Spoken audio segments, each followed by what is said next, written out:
Hello everyone, मैं हूं प्रतिमा और आप सभी का आई एग्जाम बी के ऑनलाइन प्लेटफॉर्म पर स्वागत है। आज हम इस वीडियो में पीएफआरडीए की जो परीक्षा 4 दिसंबर को हुई थी उसमें राजभाषा के प्रश्न किस प्रकार से पूछे गए थे पेपर 2 में और उसमें किस भाग में कितने प्रश्न आए थे, इन सब चीजों का हम विश्लेषण करेंगे। तो चलिए देखते हैं कि किस प्रकार से यहाँ पर पीएफआरडीए में प्रश्न राजभाषा से संबंधित आए हुए थे। सबसे पहले हम बात करते हैं कि यहाँ पर जो एग्जाम था पीएफआरडीए का, उसमें जो पेपर होते हैं वो 2 होते हैं। पेपर फर्स्ट में डिस्क्रिप्टिव इंग्लिश से प्रश्न पूछे जाते हैं जिनकी संख्या 3 होती है और ये 3 प्रश्न में आपको निबंध लिखना होता है, यानी ऐसे से होते हैं क्वेश्चन, और यहाँ पर प्रेसिस से होते हैं और आपके कॉम्प्रिहेंशन से प्रश्न पूछे जाते हैं। कॉम्प्रिहेंशन का सेक्शन जो होता है वो 40 अंक उसमें अधिकतम होते हैं, जबकि संक्षेपण या प्रेसिस जिसको बोलते हैं उसमें 30 अंक अधिकतम रहते हैं।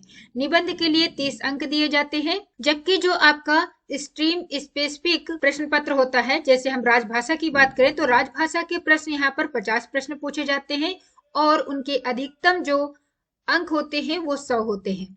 तो अब देखते हैं कि इन 50 प्रश्नों में राजभाषा से संबंधित किस तरीके से प्रश्न पूछे गए थे। यहाँ पर अगर हम लेवल की बात करें कि परीक्षा का स्तर जो था वो किस प्रकार से था, डिस्क्रिप्टिव इंग्लिश का जो फर्स्ट पेपर था उसका जो लेवल था वो मॉडरेट था। इसमें जो निबंध पूछे गए थे, निबंध था, अगर ऐसे की बात करें निबंध किस प्रकार से यहाँ पर टॉपिक दिए गए थे, तो एजुकेशन एंड सस्टेनेबल डेवलपमेंट से एक टॉपिक दिया गया था, inclusive culture at work place ऐसा टॉपिक था, और micro finance, history makes the man, ऐसे के लिए इससे संबंधित टॉपिक दिए गए थे। प्रेसिस की बात करें तो यहाँ पर employment scenario, pre pandemic and post pandemic, attrition rate, यहाँ पर इस तरीके से ये टॉपिक यहाँ पर प्रेसिस के लिए थे। कॉम्प्रिहेंशन जो था वो एजुकेशन एंड फिलोसफी से था। इसमें व्यूज ऑफ अरिस्टोटल, सोक्रेटिस और प्लेटो, इन सब के व्यूज के बारे में भी कॉम्प्रिहेंशन एक दिया गया था जिससे संबंधित प्रश्नों के आपको उत्तर देने थे। अब बात करते हैं कि राजभाषा में जो प्रश्न आए थे वो सबसे अधिक किसमें थे, तो अधिकतम जो प्रश्न थे वो शब्दावली से थे। शब्दावली के लगभग 20 प्रश्न थे। वाक्य अनुवाद जो सेंटेंस ट्रांसलेशन होता है हिंदी से इंग्लिश और इंग्लिश से हिंदी, उसके लगभग 15 प्रश्न थे। हिंदी का एक अनुच्छेद आया था जिसमें से संबंधित प्रश्न पूछे गए थे और उन प्रश्नों की संख्या थी 5 वाक्य और उनके अनुवाद, ये एक अलग प्रकार का यहाँ पर प्रश्न देखा गया है जिसमें से 5 वाक्य दिए गए थे और उसके अनुवाद पूछे गए थे, तो इनकी भी संख्या लगभग 5 होगी। और राजभाषा से संबंधित जो प्रश्न थे उनकी संख्या 5 थी। तो सबसे ज्यादा यहाँ पर प्रश्नावली से प्रश्न पूछे गए थे। इसका भी लेवल अगर देखा जाए कि इसका स्तर कठिनाई का किस प्रकार से था, तो इसका भी मध्यम स्तर था कठिनाई का।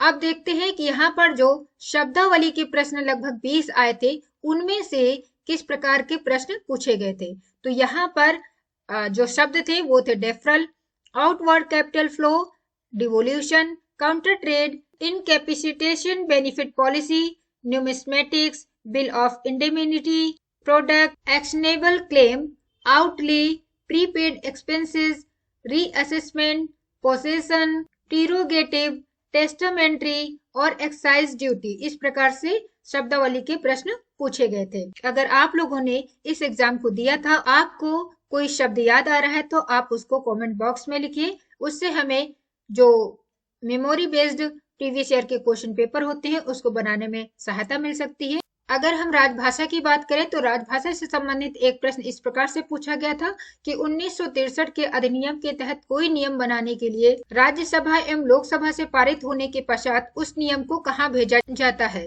तो इस प्रकार राजभाषा से संबंधित प्रश्न था ये। अगर हम हिंदी अनुच्छेद की बात करें तो एक हिंदी का अनुच्छेद दिया गया था, पैराग्राफ दिया गया था और उसमें कुछ शब्दों को हाईलाइट किया गया था जैसे सहकारी, उपज, गोदाम, आवश्यकताएं आदि, और उनके वहां पर हमें अनुवाद करने थे इंग्लिश में। 5 वाक्य और उनके अनुवाद, ये एक विशेष प्रकार से प्रश्न देखने को मिलता है यहाँ पर इस परीक्षा में। और यहाँ पर 5 वाक्यों के अनुवाद दिए गए थे और फिर उनमें से कुछ भाग को हाईलाइट किया गया था और उसके विकल्प दिए गए थे कि इनमें से इस रेखांकित शब्द के लिए या रेखांकित भाग के लिए कौन सा विकल्प सही है। जैसे मान लीजिए कि 1 वर्ष की पूरी सेवा को वहां पर अंडरलाइन किया गया और वहां पर पूछा गया कि 1 ईयर कंप्लीटेड सर्विस होगा इसके लिए या फिर कंप्लीशन ऑफ 1 ईयर सर्विस होगा। तो इस प्रकार से यहाँ पर प्रश्न पूछे गए थे। यहाँ पर अगला शब्द जैसे उन्होंने हाईलाइट किया सोवर्निटी को और उसके विकल्प में दिया कि सोवर्निटी के लिए सही शब्द क्या होगा, प्रभुसत्ता, संपन्नता, निरंकुशता। इसी प्रकार से एक शब्द और वहां पर दिया गया कि वाइड परचेजिंग पावर, उसके लिए जो अकूत क्रय शक्ति होगा, व्यापक क्रय शक्ति होगा या विशाल होगा, विस्तीर्ण होगा।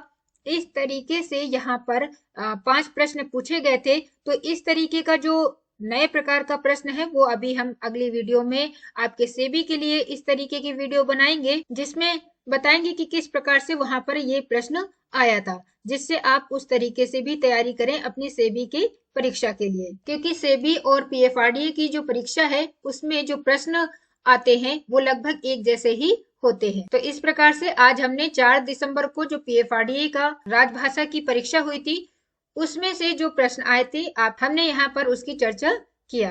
तो ये सारे प्रश्न आपको आगे आने वाली जो परीक्षाएं हैं उसमें सहायता करेंगी।